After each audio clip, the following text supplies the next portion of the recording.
નમસ્કાર દર્શક મિત્રો, ઇન્ડિયા ન્યૂઝ ગુજરાતના વિશેષ કાર્યક્રમ રાજ રમતમાં આપનું હાર્દિક સ્વાગત છે.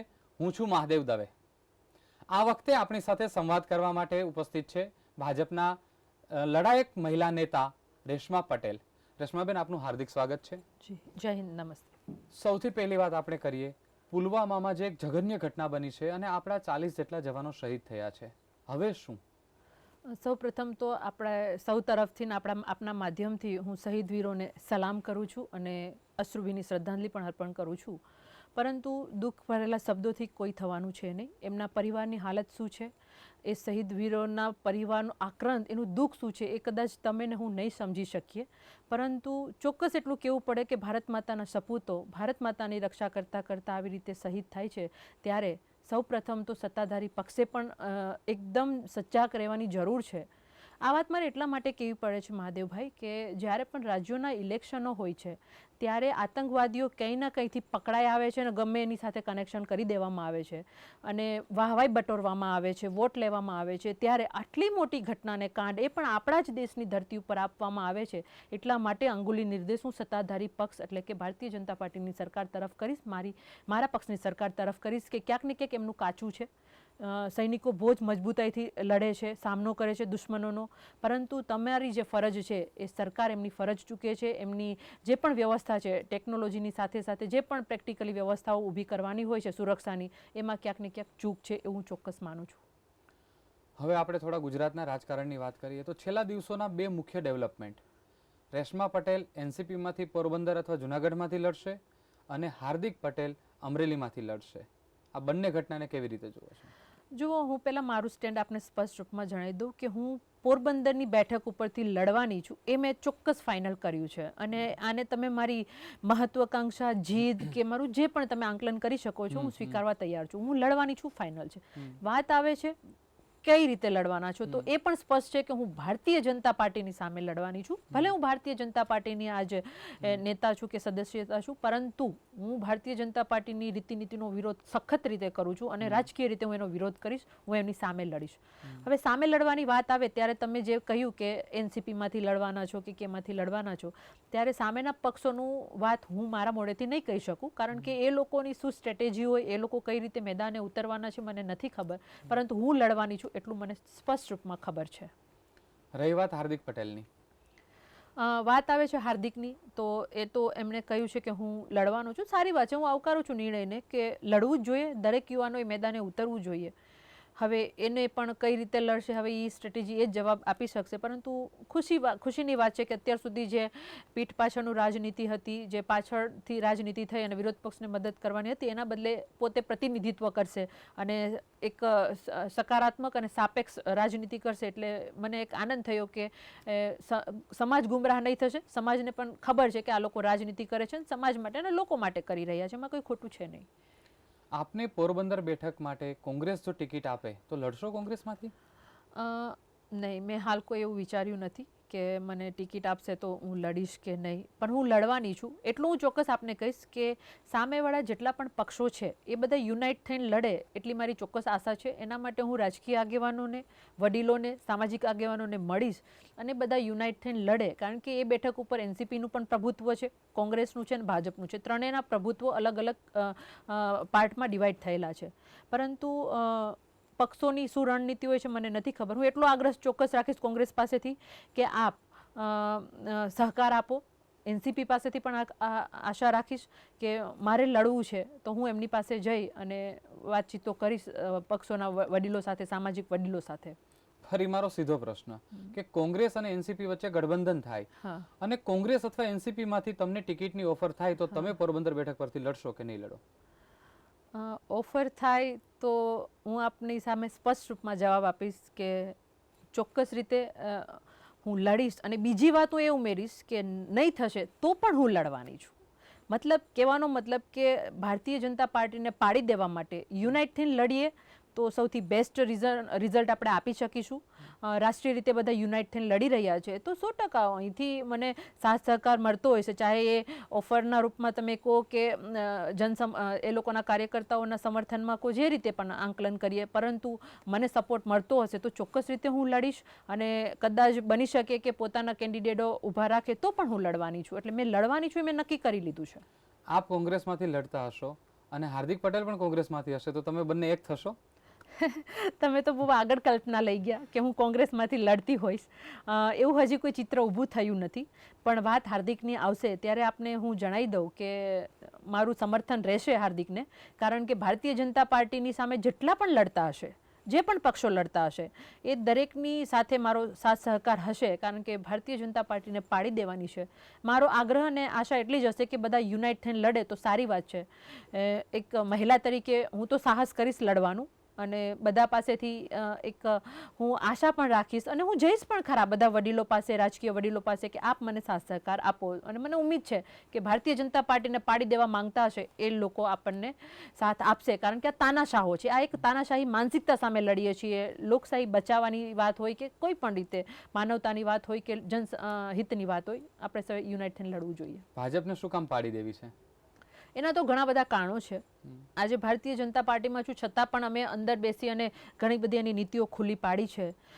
ઉદાહરણ તરીકે હું આપને જણાવી દઉં કે જ્યારે પણ ઇલેક્શનો આવે છે, જેમ હમણાં મેં તમને રાજ્યનું ઉદાહરણ આપ્યું કે આતંકવાદી ગમે ત્યાંથી ગોતીને આવી જશે, એટલે અથવા તો મળી જશે, જે પણ આપો, પણ એને એટલું બધું ચૂંટણી લક્ષી બનાવવામાં આવે છે. એટલે કહેવાનો મતલબ કે ચૂંટણીઓ જ્યારે આવે છે ત્યારે તમે સાંભળજો, અત્યાર સુધીની ચૂંટણીઓ પાકિસ્તાન વચમાં આવી જશે, એટલે પાકિસ્તાન શબ્દનો વારે વારે પ્રયોગ થશે, આતંકવાદનો ભય ઊભો કરવામાં આવશે, બીજી વસ્તુ કરવામાં આવશે, રામ મંદિર લાવવામાં આવશે, ગાય માતા લાવવામાં આવશે. એટલે કહેવાનો મતલબ કે રાષ્ટ્રવાદની વાતો કરવાની અને પાછળ જે દંભી રાજનીતિ કરવાની, આ રાજનીતિ જોડે હું સહેમત નથી.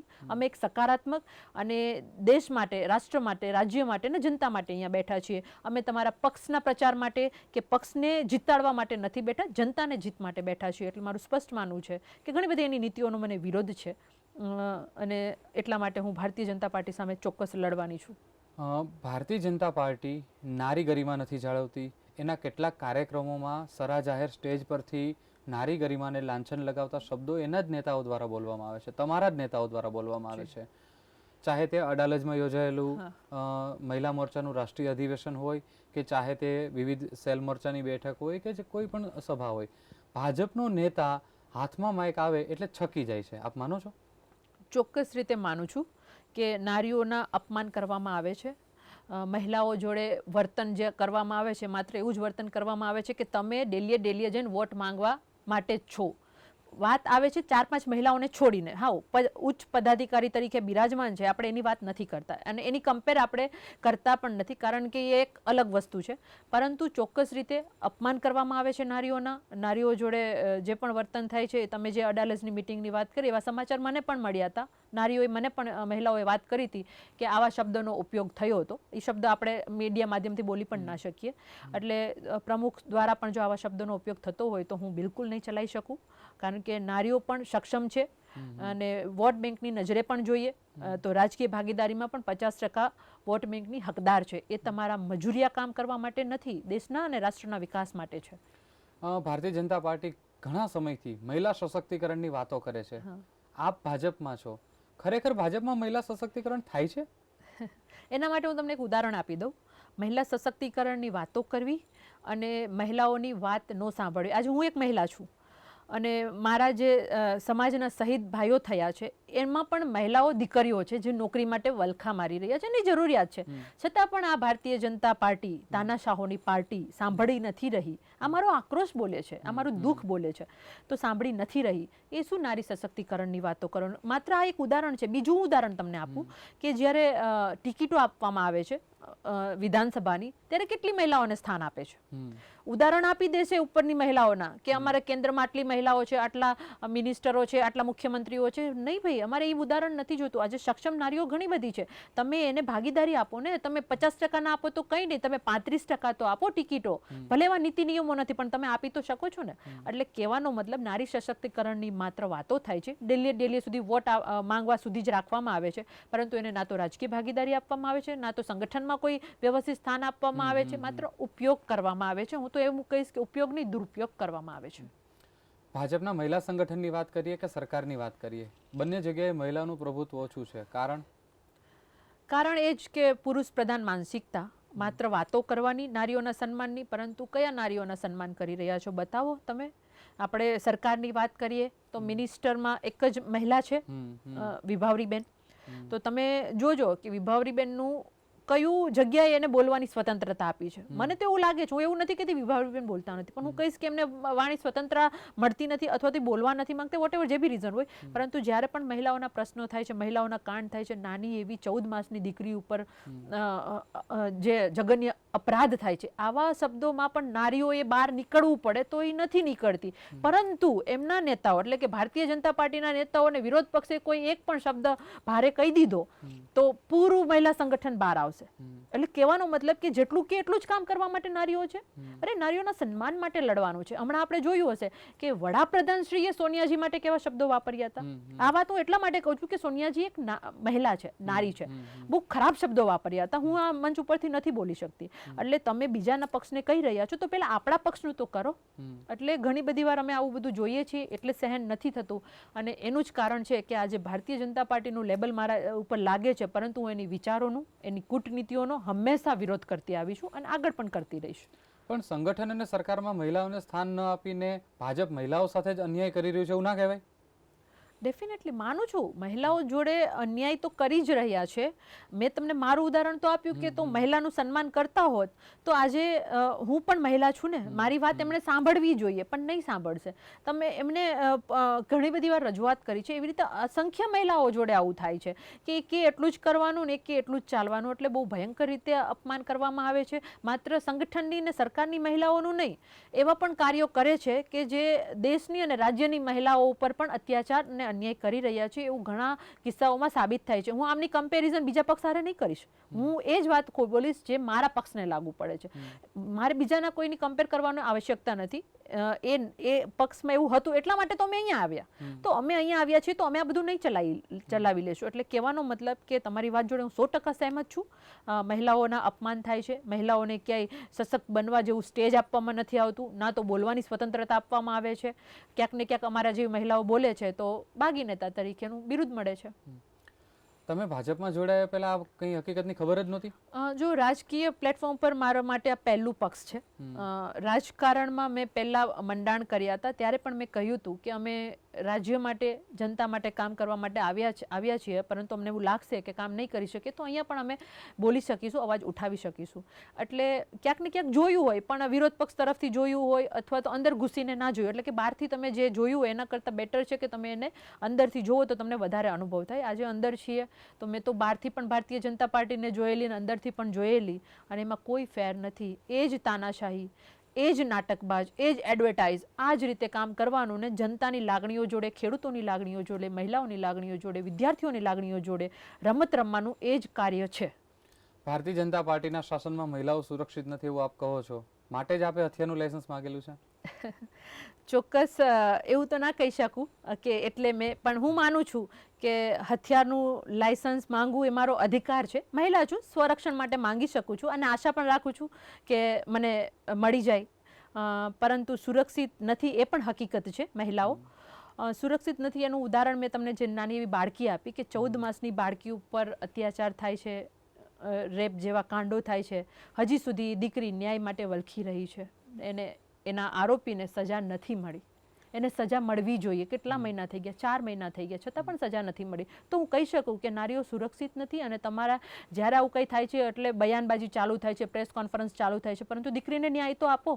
એના ન્યાય માટે ભાઈઓ અવાજ ઉઠાવે છે. મહિલા નેતા તરીકે તમે એમના માટે શું કર્યું?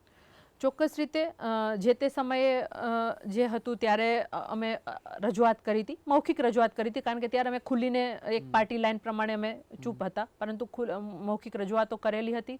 પરંતુ આજે જ્યારે મેં જોઈ રહી છું ટીવી માધ્યમોથી કે આજ પણ દીકરીના પરિવાર, અમારા ભાજપના કાર્યકર્તાઓ સાથે જઈ રહ્યા છે ત્યારે મેં ચોક્કસ ચેતનભાઈ ઠાકોર પણ એમને દીકરી માટે ન્યાય માટે વલખા મારી રહ્યા છે, જઈ રહ્યા છે, ત્યારે મેં એમને ચોક્કસ સારા શબ્દોમાં કહ્યું છે અને પૂરા દિલથી કહ્યું છે કે ભાઈ હું આપની સાથે છું, આ દીકરીની સાથે છું, હું ન્યાય માટે ભારતીય જનતા પાર્ટી સામે પણ લડીશ.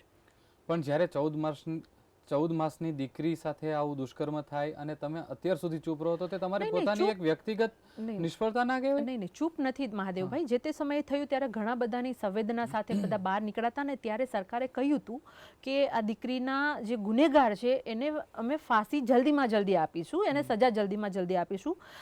એનો સમય થયો, સમજો. તરત તો ના કહી શકીએ કે બીજા જ દિવસે આપો, કારણ કે એવું કહેવામાં આવે તો પછી તમારા તરફથી જ આવશે કે રેશમાબેન લો એન્ડ ઓર્ડર કંઈ છે, એટલે અમે સમય આપ્યો એમને. આજે જ્યારે જોઈ રહી છું, છેલ્લા 2-4 દિવસથી હું જોઈ રહી છું કે દીકરીના પરિવાર પણ ન્યાય માટે મુખ્યમંત્રીને મળવા જાય છે, ત્યારે મારી ફરજ સમજી અને હું એમને સાથે ઊભી રહીશ, મારી ફરજ છે. એટલે અહીંયા કોઈ એવી વસ્તુ નથી કે અમે ચૂપ રહ્યા કે એવું નહીં. અમે સમય આપ્યો કે ઠીક છે, કંઈ વાંધો નહીં, તમે સમય લઈ લો, નીતિ નિયમો પ્રમાણે અમે પણ સમય આપ્યો.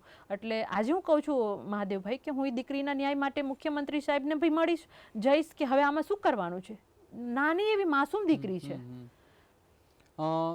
છેલ્લા થોડા સમયથી જે ગુજરાત સરકારે વિવિધ પગલાઓ નિર્ણયો લીધા છે સીધા લોકોને અસર કરતા છે, ચાહે તે 10% આર્થિક અનામતનો હોય, ચાહે 24 કલાક ધંધા રોજગાર શરૂ રાખવાનો હોય કે ચાહે અન્ય કોઈ પણ હોય. છેલ્લે જે ખેડૂતોને 6,000 રૂપિયા વાર્ષિક જે કેન્દ્ર સરકારનો નિર્ણય છે એનો તાત્કાલિક અમલ કરવાનો નિર્ણય હોય, તો આ બધાની જે બધા નિર્ણયો છે ગુજરાત સરકારના, એનાથી પ્રજાને ફાયદો સીધો નહીં થાય? હમણાં હું તમને નિર્ણયોની તથ્યતા જણાવું, ઉદાહરણ સાથે કહી શકીશ કે તમે વાત કરી ખેડૂતોની, હું આપને એ ખેડૂતો બતાવીશ અથવા તો એમની વાચા આપીશ કે જે બેંકમાંથી મને ફોન કરે છે કે બેન આ મેનેજર અમારી પાસેથી આ બેંક ફંડ લે છે, પૈસા લે છે, 0% એડવર્ટાઇઝ કરવામાં આવી છે સરકાર દ્વારા, પરંતુ એમની પાસેથી 7% વ્યાજ લેવામાં આવે છે. આ તથ્યતા છે. તો શા માટે તમે 0% એડવર્ટાઇઝ કરી? વોટ લેવા માટે? વાત આવે છે EBCની. EBCમાં ONGCની ભરતીઓ હમણાં જ બહાર પડી, 737 જેટલી જગ્યાઓ ખાલી છે, એમાં EBCનો કોટા નથી. સિવિલ જજની એક્ઝામો બહાર પડી, એમાં પણ કોટા નથી. અને આવા અસંખ્ય હું તમને એક્ઝામો બતાવી શકું કે જેમાં EBCનો કોટા રાખવામાં નથી આવ્યો. એટલે આવી યોજનાઓ, આવા જે બધું બહાર પાડવામાં આવે છે, ખેડૂતોને લઈને ઘણું બધું બહાર પાડવામાં આવે છે, પરંતુ એનો અમલવારી નથી થતું. આ એક વાસ્તવિકતા છે. એટલા માટે જ આજે અમે એક સ્વીકારીએ છીએ કે અમે બાગી નેતા છીએ, અમને મંજૂર છે, પરંતુ લોકો જોડે અન્યાય અમે નહીં સહન કરીએ, ખેડૂત જોડેનો અન્યાય અમે નહીં સહન કરીએ. ચૂંટણી આવી રહી છે ત્યારે જ આ EBCની જાહેરાત થવી, ત્યારે જ 24 કલાક ધંધા રોજગાર શરૂ રાખવાની જાહેરાત થવી, ત્યારે જ આ ખેડૂતોને સહાય આપવાની જાહેરાત કરવી, તો આ બધું જ સરકારના ચૂંટણીલક્ષી જાહેરાતો કે પગલાઓ એવું નથી લાગતું? ડેફિનેટલી. એટલા માટે તો આજે એમના ને એમના ખેમામાંથી વિરોધ કરી રહ્યા છે. આજે હું એક નહીં, મારી જોડે બીજા અન્ય કાર્યકર્તાઓ, નેતાઓ પણ વિરોધમાં છે, ખુલ્લીને હવે તો આવી રહ્યા છે અને આગામી દિવસોમાં બહુ બધા આવવાના છે. એટલે ચૂંટણીલક્ષી જાહેરાતો કરવામાં આવે છે. આજે મારી પાસે પીડિતો છે, ખેડૂતમાં કહેશો તો ખેડૂતમાં હું તમને પીડિતો તમારી સામે મૂકી શકીશ. મહિલાઓની વાત આવશે તો મહિલાઓમાં જે યોજનાઓ આપવામાં આવી છે, મેં તમને દીકરીનું ઉદાહરણ આપ્યું કે તમે જાહેરાતો કરો છો કે અમે ટૂંક જ સમયમાં ફાંસી આપીશું. આજે દીકરી 3-3, 4-4 મહિનાથી ન્યાય માટે તડપી રહી છે. તમે EBCની વાત કરો છો તો તમે તમારી હવેની યોજનાઓમાં, એક્ઝામોમાં તમે EBC નથી લાગુ કરતા. એટલે આવા જે વાયદાઓ છે માત્ર ચૂંટણીલક્ષી આપવામાં આવે છે, એનું અમલવારી નથી થતું. ઉદાહરણ સાથે હું કહી શકું મહાદેવભાઈ, આ તથ્યતા છે. આપ કહો છો કે ભાજપના ખેમામાંથી જ કેટલાક નેતાઓ હજુ આગામી સમયમાં બહાર આવશે. કોણ નેતાઓ? આપને હું જણાવી દઉં કે જે દીકરીને રહીને ન્યાય માટે આગળ આવી રહ્યા છે એ અમારા જ પક્ષમાં છે, ચેતનભાઈ ઠાકોર. તો એ પણ એક યુવા નેતા છે, એ આગળ આવ્યા છે. હું સૌથી પહેલા બહાર નીકળી, મારા પછી એ આવ્યા. હજી ઘણા બધા આવશે. કહેવાનો મતલબ કે કોણ કોણ? ઘણા બધા આવશે. સૌરાષ્ટ્રમાંથી પણ ઘણા બધા આવશે, કારણ કે જ્યારે ઇલેક્શનો હોય છે ત્યારે માત્ર યુવાનોને ભરવામાં આવે છે કે અમે તમને રાજકીય પ્લેટફોર્મ આપીએ છીએ લોકોની સેવા કરવા માટે, દેશની સેવા કરવા માટે. જ્યારે અમે અંદર કામ કરવા આવીએ છીએ ત્યારે અમને ખબર પડે છે કે યોગીજી મહારાજ એવું બોલી રહ્યા છે કે હનુમાનજીની જાતિ 100 છે. અમને ત્યારે ખબર પડે છે કે આપણા વડાપ્રધાન મહિલાઓ માટે કેવા શબ્દો બોલી રહ્યા છે. ગુજરાત લેવલે વાત કરીએ તો આપણા પ્રમુખ સાહેબ કેવા શબ્દો બોલી રહ્યા છે. એટલે આવા અનુભવો જ્યારે અમને થયા ત્યારે અમને ચોક્કસ એવું દુઃખ થાય છે કે અમે આવી પાર્ટીમાં છીએ કે જે અમને ભેદભાવ કરતા શીખડાવશે, જે અમને રાષ્ટ્રવાદના નામે દેશને બાંટતા શીખડાવશે. એટલે એટલા માટે ચોક્કસ યુવાનો બધા બહાર આવી રહ્યા છે. મેં તમને મારું અને અમારા બીજા કાર્યકર્તાનું નામ આપ્યું, તો એવી રીતે ઘણા બધા કાર્યકર્તાઓ છે જે વન બાય વન ચોક્કસ બહાર આવશે. આપને કેમ ખબર કે ઘણા બધા નેતાઓ છે જે બહાર આવશે? કારણ કે ફોન કોલ્સ આવતા હોય છે, દરેક એકબીજા જોડે સંકળાયેલા હોય છે. ક્યાંક ને ક્યાંક એટલું અટવાયેલું હોય છે કે હિંમત તો હોય છે, પરંતુ અમુકના દરેકના પ્રશ્નો હોય છે કે બહાર આવવામાં થોડો સમય લાગતો હોય છે. પરંતુ જ્યારે પાપનો ઘડો ભરાતો હોય છે ત્યારે ઓટોમેટિક સ્વયંભૂ લાગણી જાગતી હોય છે કે નહીં, આપણે ખોટા ખેમામાં છીએ, ખોટી રીતે કામ કરીએ છીએ, એટલે લોકો ખેસ પહેરીને ભારતીય જનતા પાર્ટીનો વિરોધ કરતા થયા છે. એક ગઈકાલે જ લેવાયેલો સરકારનો નિર્ણય, સરકારે જાહેરાત કરેલી છે કે 2002ના ગોધરા કાંડમાં જે 59 કાર સેવકોના મૃત્યુ થયા હતા તેમને ગુજરાત સરકાર 5-5 લાખ રૂપિયાનું વળતર આપશે. 17 વર્ષે કાર સેવકો ગુજરાત સરકારને યાદ આવ્યા છે. તો આપ માનો છો કે આ જેન્યુઅન સહાય છે કે પછી આ ચૂંટણીલક્ષી જાહેરાત? બિલકુલ ચૂંટણીલક્ષી, સ્પષ્ટ શબ્દોમાં કહું છું, ચૂંટણીલક્ષી. મને દુઃખ આ જ વાતનું છે કે તમે રાષ્ટ્રને બાંટવા નીકળ્યા છો. મેં પહેલા જ તમને કહ્યું કે માત્ર ને માત્ર ચૂંટણી પ્રચારમાં 4 કે 5 શબ્દોનો ઉપયોગ થશે અને પ્રચાર કરશે.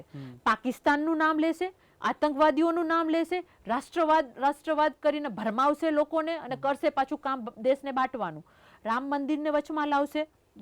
એટલે રામ મંદિર, જે તમે ગોધરાકાંડની વાત કરી, આવી ગયું રામ મંદિર. કારણ કે રામ મંદિર નિર્માણમાં તો એમ અટવાયેલું છે, પોતે જ ફસાયેલા છે. એટલા માટે રામ મંદિરનું નામ હવે નહીં લેશે, હવે આ નવું તૂત લાવશે.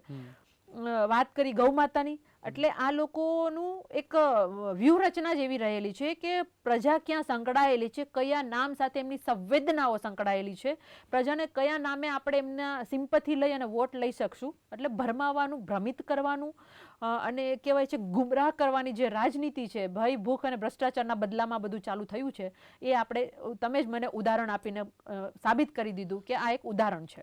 આપ ભાજપમાં છો. 27 ફેબ્રુઆરી 2002 ગોધરા કાંડ થયું, 59 કાર સેવકોના મૃત્યુ થાય છે. 17 વર્ષ સુધી તમારા જ નેતાઓ એમના પરિવારજનોની ખબર લેવા જવાની પણ દરકાર નથી કરતા અને અચાનક 5 લાખની જાહેરાત થઈ જાય, આ કેવી રીતે?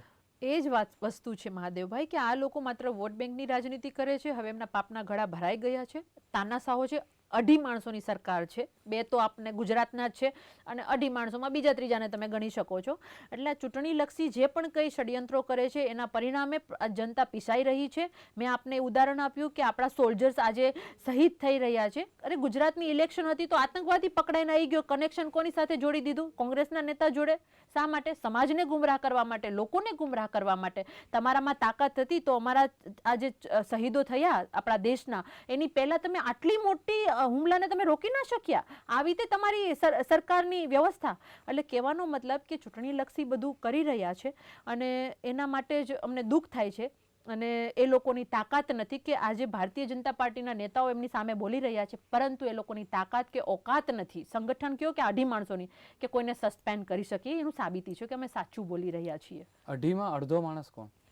તમે અમુક રાષ્ટ્રીય નેતા ગણી શકો છો, એમના આજુબાજુ ફરતા હોય ગણી શકો છો. એમાં 2.5 માણસોમાં તો પછી તમે 4-5 નેતાઓ ગણી શકો છો. એટલે 2.5 માણસો એટલા માટે કહું છું કે 2 તો છે જ તાનાશાહો. અને હંમેશા હું એમને બોલતી આવી છું અને એ મારું બોલવાનું સાચું પણ પડ્યું છે કે તાનાશાહો જ છે. એક મારો છેલ્લો પ્રશ્ન, તમારા પ્રદેશ પ્રમુખ જીતુ વાઘાણીને તમે શું કહેવા માંગશો? પ્રદેશ પ્રમુખ જીતુ વાઘાણીને કહેવાનો તો કોઈ મતલબ જ નથી. એટલું ચોક્કસ કહીશ કે સરકારમાં એ નથી એટલા માટે હું એને કહેવાનો કોઈ મતલબ નથી, પરંતુ હું સાચી છું એટલે એ લોકોની કોઈની તાકાત નથી, ઓકાત નથી કે મને સસ્પેન્ડ કરી શકે. વચમાં કંઈક બોલ્યા હતા, એનો જવાબ મેં એમને આપી દીધો હતો. પરંતુ આ તાનાશાહોને પણ કહીશ અને ખાસ કરીને ગુજરાતના મુખ્યમંત્રીને પણ કહીશ કે હવે તમે રબર સ્ટેમ્પ બનવાનું બંધ કરો. મહેરબાની કરી અને ગુજરાત સામે જોવો. રાષ્ટ્ર સામે જોવાની તો એમની હિંમત નથી અથવા તો એમના દાયરામાં નથી આવતું. જે તે સમયે અત્યારે તમે ગુજરાત સાચવી રહ્યા છો અને રાષ્ટ્ર સાચવી રહ્યા છે બે તાનાશાહો, તો મહેરબાની કરીને તમે ગુજરાતમાં તો ધ્યાન દો. તમે તાનાશાહોના ઇશારે શા માટે કામ કરી રહ્યા છો? શા માટે ફોકટ અને ખોટી યોજનાઓ આપી અને ખેડૂતોને, મહિલાઓને, વિદ્યાર્થીઓ જોડે છલ કરી રહ્યા છો? અમારું સ્પષ્ટ કહેવાનું છે. એટલે મહાદેવભાઈ, ચોક્કસ આપને પણ એવો સવાલ થતો હશે કે રેશમાબેન આટલો બધો આક્રોશ છે ભારતીય જનતા પાર્ટી સામેનો, ત્યારે તમે ઘણી બધી વાર મને પૂછી પણ ચૂક્યા છો કે તમે શા માટે રાજીનામું નથી આપતા ના. ત્યારે મારે તમને એટલું જ કહેવાનું છે, કે હું સાચી છું એટલા માટે આ લોકોની કોઈની હિંમત નથી કે એ લોકો મને સસ્પેન્ડ કરે, એ લોકોની ઓકાત કે તાકાત પણ નથી કે મને સસ્પેન્ડ કરે, અને મારે અત્યારે રાજીનામું આપવાની કોઈ જરૂરિયાત નથી. હું બોલી રહી છું, લોકો માટે બોલી રહી છું અને બોલતી રહીશ. તો દર્શક મિત્રો, આ હતા રેશમા પટેલ કે જેમણે ભાજપનો એક્સરે આપણી સામે રજૂ કરેલો છે. હવે જોવાનું એ રહ્યું કે ખરેખર આગામી લોકસભાની ચૂંટણીમાં પ્રજા ભાજપને કેવી રીતે જુએ છે. આ વખતે આપણે સંવાદ કર્યો રેશમા પટેલ સાથે. આવતા સપ્તાહે વધુ એક નવા મહેમાન સાથે મળીશું. ત્યાં સુધી રજા આપશો. નમસ્કાર.